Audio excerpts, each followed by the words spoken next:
Forget gurus. Forget anyone claiming to be an online business expert without going through the challenges of entrepreneurship themselves. The Real Money, Real Business podcast is here to prove the best insights in online business comes from your fellow online business builders. We dig into stories of entrepreneurs selling their business on the Empire Flippers marketplace so that you can learn how they made their business profitable, how they overcame obstacles, and what lessons they learned in their online journey. If you want to take your business and your knowledge to the next level, you've come to the right podcast. Let's get started. Hey everyone, welcome to another episode of the Real Money, Real Business podcast. We record these interviews so potential buyers have more information about the seller and the business to help them make a buying decision. Now, before we dive in, let's go over a brief summary of this business. It's an e-commerce business created in July of 2021 in the occasions and gifts niches. And the average monthly revenue for the business is $85,041 and makes an average of $22,514 per month in net profit.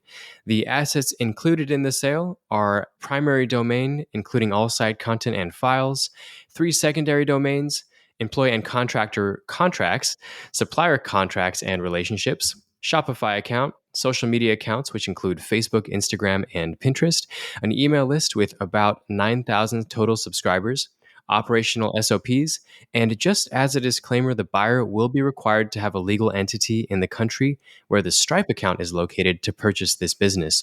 So for everyone listening, you can visit empireflippers.com/marketplace and search for listing 63951 to learn more about the business, or you can unlock this listing to start your due diligence if you're interested in purchasing this asset. So that's a brief overview of the business for sale. Let's hear from the seller with me today. So welcome to the show, Eleanor. How are you doing today? I'm good. Thanks for having me.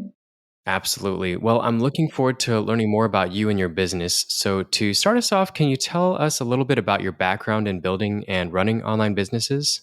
Yeah, absolutely. So this is actually my third business being selling. And I've been in e-commerce since 2020. I've built several businesses, but this one, as I said, is the third being selling. The first one was in the print-on-demand niche. The second one was a dropshipping business. And then we have this one. I was actually an engineer before starting it. Yeah, a lot of progress in a couple of years. Wow. So first of all, congratulations on this being the third business that you are building and selling. And I'm curious, did your engineering background, do you feel like that helped you in building these businesses in any way? Yeah, actually, I find useful sometimes when I need to build the processes and the automation behind the business. But regarding the business itself, it doesn't really help. Right. And out of curiosity, what kind of engineering did you do before this? So my bachelor was in biomedical engineer and my master degree was in mechatronic engineering. Wow. I was working in Amazon while building my business. So I was working my 9 to 5 and then in e-commerce at night, basically. And then I finally quit my 9 to 5 to go all in e-commerce. Got it. You've certainly come a long way and doing a lot of different things here. Okay. So why are you deciding to sell the business now instead of keeping it and growing it? This is basically what I do. I build the business and I run till a certain revenue, in this case, more than $1 million. And then I think it takes a whole different set of skill set to keep the business growing past 1 million.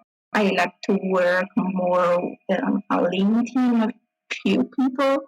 And then once you prove the idea, I think the business can be scaled to 10 million past. But yeah, it takes a whole different set of skills. So I enjoy the building part, the creation part, and coming up with the idea, the operations, and building the business itself. But yeah, I think I like to actually to keep building more business. Yeah, you know what? I've heard a lot of sellers talk about that, how there is a difference between building a business and then scaling that same business, and how a lot of the sellers, they like the building part, but they know that they're ready to exit once it gets to more of the operational and the scaling part of it. That completely makes sense about where you are at the life of this business and why you're selling. Yeah. So during this time, you've obviously seen a great deal of success here with this business. What did you learn from building this business that just worked, that seemed to contribute to your success? The first thing I think was picking the right product and the right market fit. Because when you're just starting out and you're not an affirmed brand or a brand that people know and trust, then you want to break into the market with something that differentiates yourself, that people can get only from you, right? From the get-go, we started with a unique product that we are basically the only ones selling this product. So this kind of personalization we're doing, and on this product specifically, we're doing it in the market, and I think that was the right decision from the beginning. But also, you don't want to be into a market where people are not buying. You want to be into a profitable market, profitable niche where people are already heavily buying, but you want to differentiate yourself. So I think choosing the right product, and then from there, of course, you differentiate the offer, you introduce new product. But starting with something unique that's you apart from the competition, I think it was really important for us. Yeah, so that's always an interesting balance to find between where to enter the market. And you said that you're the only company or business doing this, but at the same time, knowing that you're entering a space that still has demand. So it seems like you found that correct balance with this business. Yeah, correct. Now, was there anything that you tried with this business that didn't work out as well? Oh, lots of things. Yeah, a lot of learning experience as well. Starting with the communication itself, maybe the communication style at the beginning was not the winning one or the correct one. Also, probably the layout of the product page. We thought it was the perfect one, but actually, after a few tests, we found much better layout, converting much better. And then I think hiring mistakes, because probably we kept some employees too long. And yeah, that is something I definitely learned from. Those are also learning opportunities. And with those mistakes, I think at this point we identified what is the correct communication style, what's working with paid advertisement as well, what's the user to stop scrolling, what captures their attention. So yeah, a lot of learning opportunities, and I think we can iterate on them to keep improving. Yeah, it sounds like this is something that a buyer could definitely benefit from because these are all very important things, such as the correct breakdown of, like you said, their traffic channels or paid traffic, correctly hiring for the roles, what roles are actually needed, and how to define what it means to do a good job in those roles within this business. It sounds like a lot of necessary mistakes or just necessary tests that you had to learn from in order to find the right path. So, certainly valuable for a buyer who would like to know the right way to grow this business moving forward. Yeah, definitely. Okay, great. So let's talk a little bit about that, about the different ways that traffic is generated with this business. I know there are a few. Can you tell me some of the details of that? Yeah, sure. So mainly Facebook advertisement is what generates most of the traffic and most of the sales as well. We also engage with the audience on Instagram, but paid ads is still the main source of traffic and sales. We also run Google ads, but search ads and brand protection so that people can look up for the brand name on Google and can find us easily, and we're always on top of the page. So that's useful. In the last month, we've also seen increasing organic sales coming from Google search because our bestseller is ranking up on the first page on Google search when searching for the name of the product. So people are coming from there as well. And I'd say people coming from there have much higher conversion rate because they're specifically searching for that product. And basically the only company selling this product, they're converting much better. But I'd say the majority of the traffic still comes from Facebook ads and Instagram ads, of course. Got it. I know that, well, I apologize if I didn't hear this part, but I saw that there was an email list of about 9,000 subscribers. Is that email list currently being monetized or do you do anything with that?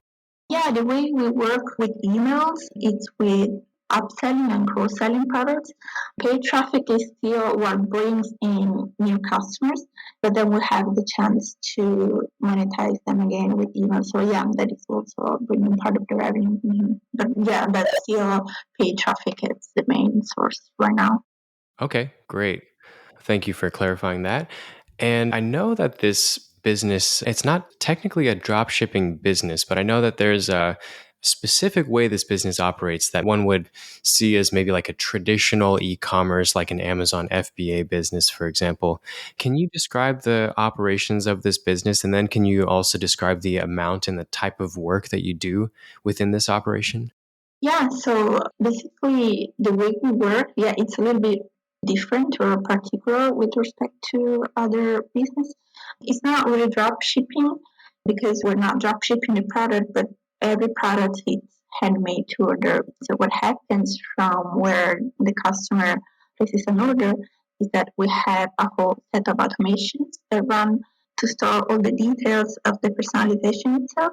Then we have the team that takes the orders and send them to the manufacturer.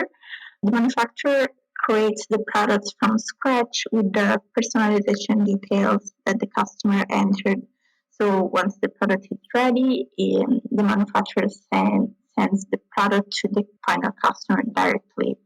That's why it may be similar to a drop shipping because we never see the product, but it's not really a drop shipping. It's more similar to a print on demand, except that we don't print, that we manufacture the product with the custom details the customer entered. So that required a little bit of refinement of the process from the beginning to the first few months. But then once we reach the final form of the automation, let's say it's pretty much all automated, but of course it does require a little bit more back-end work that the team is constantly communicating with customers and with the supplier for any kind of custom request. But we do have all of that oiled and refined. We also have SOPs for the team to follow. So regarding the work that I do, it's basically the main task that is still under my responsibility. It's running Facebook ads. This can be outsourced for sure, but it only takes me 2 to 3 hours per week. So I decided to continue doing that myself. But yeah, the rest is pretty much automated. We have Google Ads that are delegated, social media are also delegated. Basically, my role is to coordinate the different parts. So when we have a new launch, when we get to coordinate different parts between the ads being run, the operations being run, and of course also account. Got it. Okay. And yeah, that makes sense regarding initially what you're talking about with the operations being more print on demand. I can certainly see how that is a slightly different from, like, I guess, traditional drop shipping. Okay. Then the work that you do on this business is kind of overseeing the different parts of the process, being that a lot of the operations now are automated, or that you said it's more of a well oiled machine at this point. Mm-hmm. Okay. Wonderful. Yeah, I run in Facebook ads. I'm running Facebook ads. Yes. Got it. And let's talk about the opportunities and risks associated with this business. So, to start us off, if you were to keep the business, what are some ways you would try to grow it? The first thing I would do, I'd start some collaborations with local studios. We've had a consistent number of boutiques reaching out to us because they wanted to sell our products locally. Didn't really explore that option so far because we weren't organized for doing that. But I think having retail buyers would be really profitable for the business, but also it would increase the evaluation of the business itself for a potential new exit. I think that would be great. Then another thing I would try is exploring more influencer marketing option. In particular, I think if you have a brand ambassador in this niche, someone that people follow and trust, it would be really beneficial for this business. And then I would really capitalize on email marketing because with the iOS 14 update, traffic it's becoming more and more expensive. So we are working on email marketing strategies and we are introducing new products to keep selling to the customers after if they have already bought. Yeah, and I would definitely double down on that. As email marketing leads keeps growing, it becomes more and more profitable. So I would capitalize on that. And yeah, those are the main things I would explore more. Got it. And the fact that you already do have an email list that can help in a few ways, one being that you can attempt to monetize that list, but you also have your customer avatar that you can use towards just understanding your target demographic. It's probably clear what your target demographic is, but you have that list nonetheless. So you're not starting from zero with that for. Yeah, and also the pixel is well trained at this point. Yep, got it. Okay. And what do you think are the biggest risks with this business that a buyer should be aware of? Being Facebook ads the main source of traffic, the main risk of the business is relying on Facebook ads itself because you never know if something happens. Like we've seen with the new update, the traffic is getting more expensive. So if you're relying on Facebook ads, you need to keep adapting to find new strategies to lower the cost of acquisition, basically. But yeah, I see that as a potential risk, and that's why I would try to differentiate to use the organic a lot more, also maybe other source of traffic. But I think being relying on Facebook ads is the main risk of the business.